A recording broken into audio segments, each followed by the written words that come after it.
Hello mga lalabs ko, I hope you are doing well.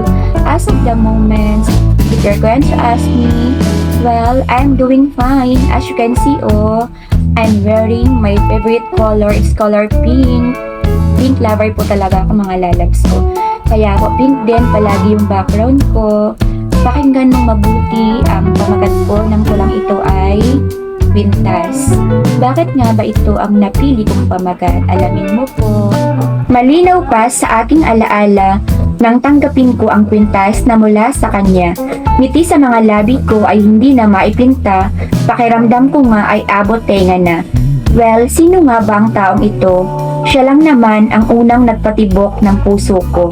Pinakaingat-ingatan ko pa ang kanyang regalo, subalit bigla na lamang naputol at nasira ito.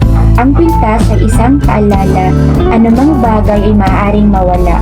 Kahit anong pag-iingat pa, kung hindi lahat sa'yo, ay maaari itong mawala. Sumasang-ayon ka ba? Kapag hindi talaga para sa'yo, kahit ano pang gawin natin, yan po ay aalpas at masisira or mawawala. Diba? So, pakinggan mo po ang karugtungpan ng tulang ito.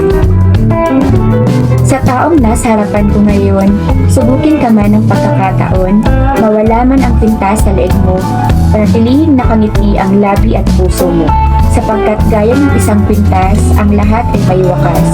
Ganun pa man, kung ang pag-ibig ay sadyang dakila at wagas, ito ay hindi makakalas. Muli ay aking sasambitin, ang iyong sarili ay pakamahalin.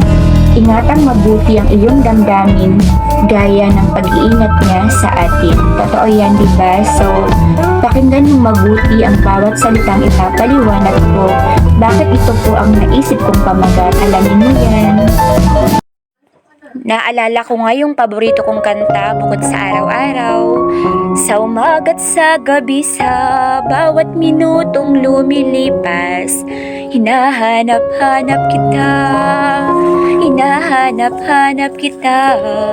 Sa umaga't sa gabi, sa bawat minutong lumilipas, hinahanap-hanap kita. Diba, may mga bagay tayo na kapag hindi nahisilayan ng ating mga mata, ay hinahanap-hanap natin palagi.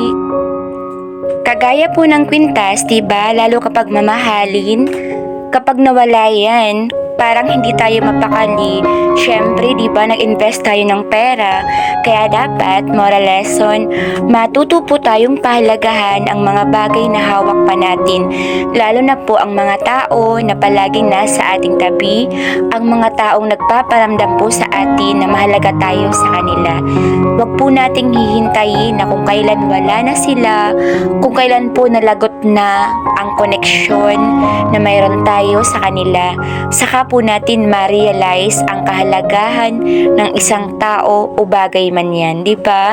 Isa yan sa mga natutunan ko po sa buhay, mga lalabs ko. Noong mga panahong hawak ko pa ang kwintas na natanggap ko mula sa isang tao, alam ko naman po sa aking sarili na pinahalagahan ko yun. Kaya lang, out of the blue, bigla siyang nasira at naputol, di ba?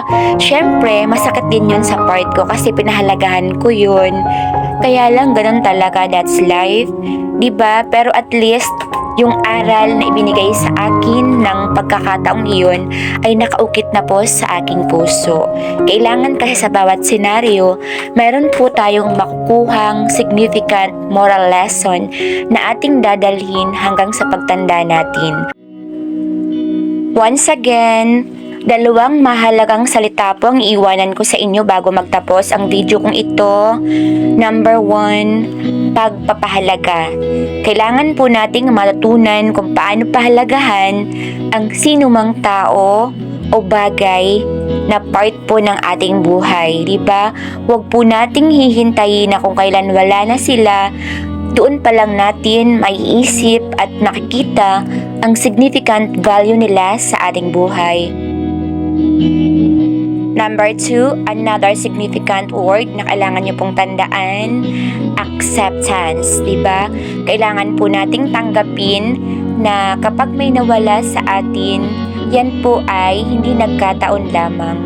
Yan po talaga ang nakatakdang mangyari, siguro to give us a life lesson to be cherished for a lifetime.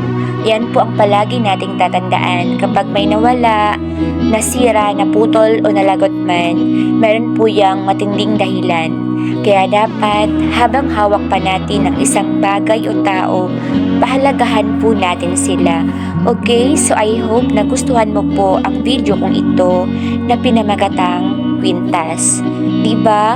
Ang dami ko pong naiisip na pamagat mga lalabs ko. Alam nyo ba, yung notebook ko po nakakabili ko lang, ang dami nang naka-line up. Siguro, nakagawa na po ako ng 10. Opo, meron na ako nagawang 10 tula.